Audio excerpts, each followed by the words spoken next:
अस्सलाम वालेकुम। आज की हम इस वीडियो में देखेंगे कि रिफ्लेक्शन ऑफ ग्राफ कैसे होती है।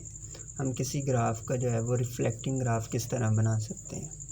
ठीक है, तो हमें पता है कि सबसे पहले हमारे पास कोई भी एक फार्मूला जो होता है या कोई फंक्शन होता है वो होता है y=f(x). ठीक है, तो अब हमारे पास जो रिफ्लेक्शन होती है ना, बेसिकली वो दो टाइप की होती है। एक रिफ्लेक्शन होती है अबाउट वाई एक्सिस, यानी with respect to Y axis, यानी कि वो वर्टिकल लाइन के साथ उसकी कोई रिफ्लेक्शन होगी, हम देखते हैं कि वो क्या होती है।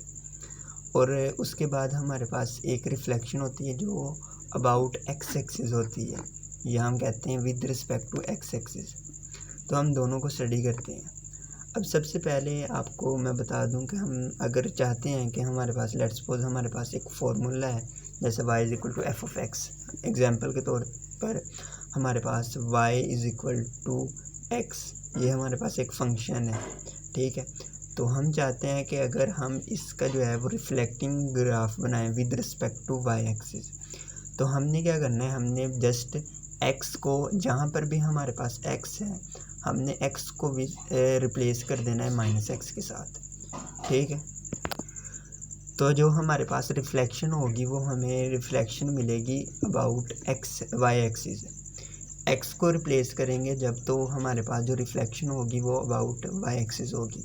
और सेम एज अगर हम y को -y के साथ रिप्लेस कर दें, यानी ये जो फॉर्मूला है इसमें हम y को -y के साथ रिप्लेस कर दें, तो हमारे पास जो रिफ्लेक्शन होगी वो हमारे पास जो है वो अबाउट x एक्सिस होगी।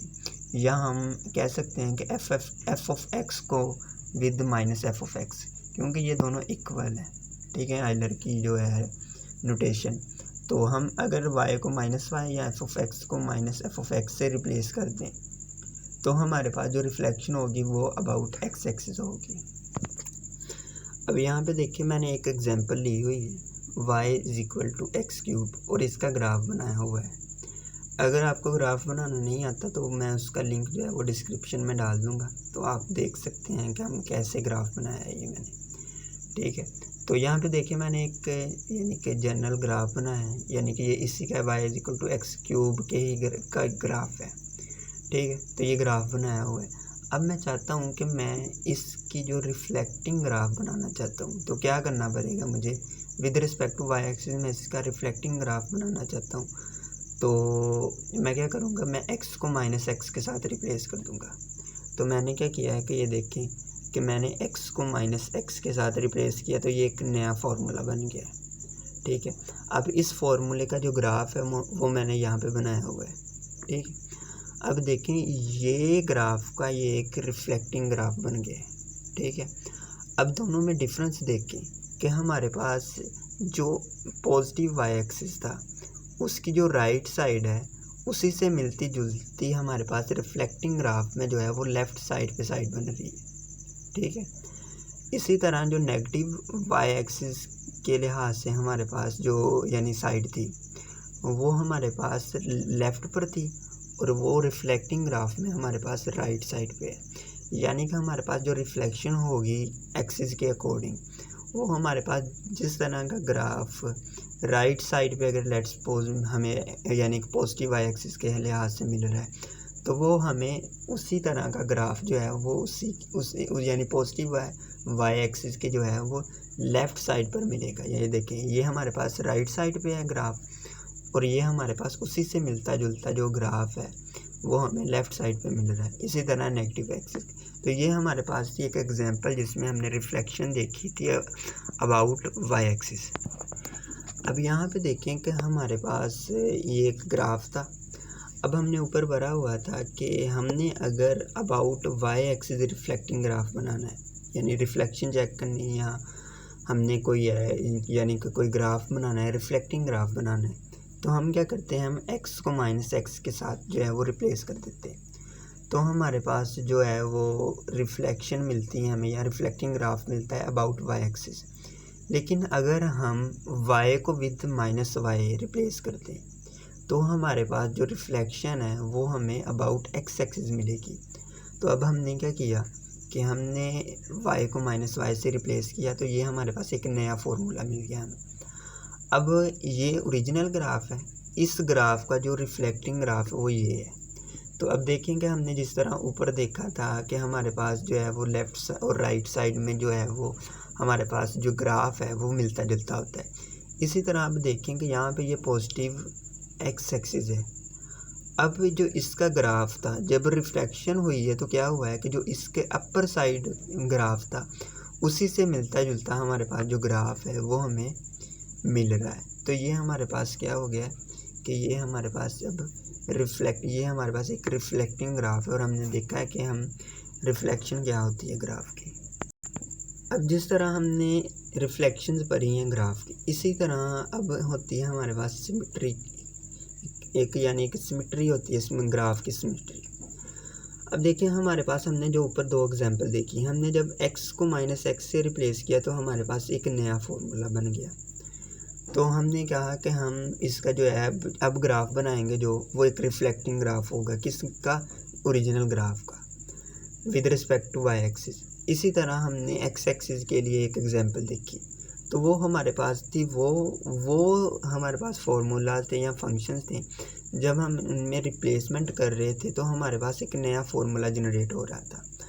अब हमने क्या किया, हमने कुछ ऐसी एग्जांपल्स देखी कि जब हम उनमें रिप्लेसमेंट करते थे तो हमारे पास जो इक्वेशन थी उसमें कोई चेंज ही नहीं था आता। जब इक्वेशन में कोई चेंज नहीं आया तो इसका मतलब हमारे पास जो ग्राफ है उसमें भी कोई चेंज नहीं आएगा। ठीक है, तो इसको कहते हैं कि जो इस तरह की टर्म है ना, कि जिसमें हमारे पास जो है वो इक्वेशन में कोई चेंज नहीं आ रहा, जब हम रिफ्लेक्टिंग ग्राफ बनाना चाह रहे थे अबाउट एक्स एक्सिस या वाई एक्सिस, तो हमने कहा कि हम कुछ केस हैं वो पढ़ते हैं कि वो हमारे पास सिमेट्री किस किस के अकॉर्डिंग होती है। तो अब हमारे पास जो बेसिकली सिमेट्री होती है ना, वो हमारे पास तीन तरह की होती है ग्राफ्स में, with respect to X axis, Y axis and origin.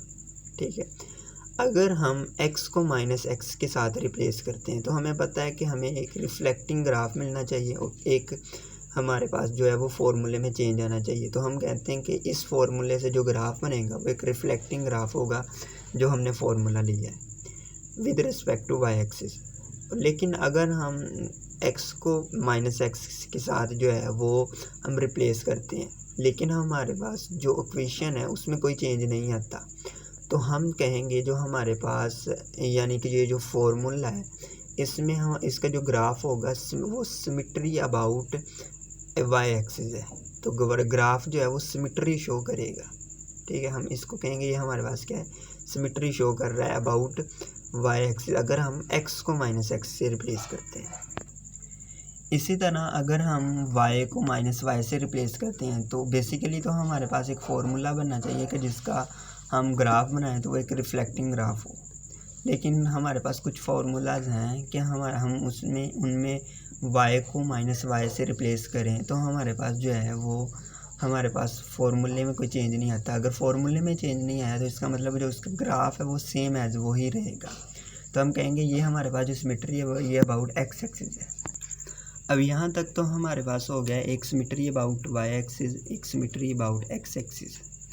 अब थर्ड वन ये है कि अगर हम x को -x से रिप्लेस करें और इसी के साथ हम y को -y से रिप्लेस करें तो देन हमारे पास अगर तो कोई भी चेंज नहीं आ रहा इक्वेशन में तो हम कहेंगे कि इसके जो ग्राफ बनेगा वो हमारे पास होगी सिमेट्री अबाउट ओरिजिन। तो अब हम इनकी एग्जांपल्स देखते हैं। अब यहाँ पर देखें कि हमने क्या किया है, हमने x को जो है वो यहाँ पे मैंने एक पैराबोला की इक्वेशन लिखी है और मैंने x को -x के साथ रिप्लेस किया और हमारे पास जो इक्वेशन है उसमें कोई भी चेंज नहीं आया। तो हम कहेंगे कि ये हमारे पास जो इसका ग्राफ होगा ये सिमेट्री अबाउट वाई एक्सिस होगा। ठीक है, इसी तरह जब हम y को -y के साथ रिप्लेस करते हैं तो हमारे पास कोई भी चेंज नहीं होता। ठीक है, इस फॉर्मूले में तो हम कहेंगे कि ये हमारे पास जो सिमेट्री है वो अबाउट एक्स एक्सिस होगी। और यहाँ पर अगर गौर करें तो हमें जो रिफ्लेक्शन है वो इन ग्राफ एक ही ग्राफ में रिफ्लेक्शन का पता चल रहा है। यानी ये देखें कि हमारे पास जिस तरह का राइट साइड पे ग्राफ है उसी से मिलता जुलता हमारे पास लेफ़्ट साइड पे ग्राफ है अकॉर्डिंग टू एक्स एक्सिस। तो ये भी यानी हमें जो रिफ्लेक्शन है वो ग्राफ के अंदर ही शो हो रही है। अब थर्ड वन एग्जांपल है, उसमें देखें कि हम x को अगर -x और y को -y से रिप्लेस करते हैं तो हमारे पास जो है वो इक्वेशन में कोई चेंज नहीं आया, तो हम कहेंगे कि ये हमारे पास जो सिमेट्री है, ये सिमेट्री जो है वो अबाउट रीजन है। ठीक है, अब हमें क्वेश्चन इस तरह मिल सकता है कि आप चेक करें कि ये जो फार्मूला है ये कौन सी सिमेट्री शो करता है। ठीक है, तो हमने क्या करना होता है कि हमने यानी कि ये जो 3 केस हैं, हमने इन 3 केस को यूज़ करना है, यानी x को -x, y को -y और x को -x एंड y को -y से रिप्लेस करना है, और हमने चेकआउट करना है कि इनकी कौन सी सिमेट्री बन रही है। तो उम्मीद है कि आपको सिमेट्री की समझ आई होगी।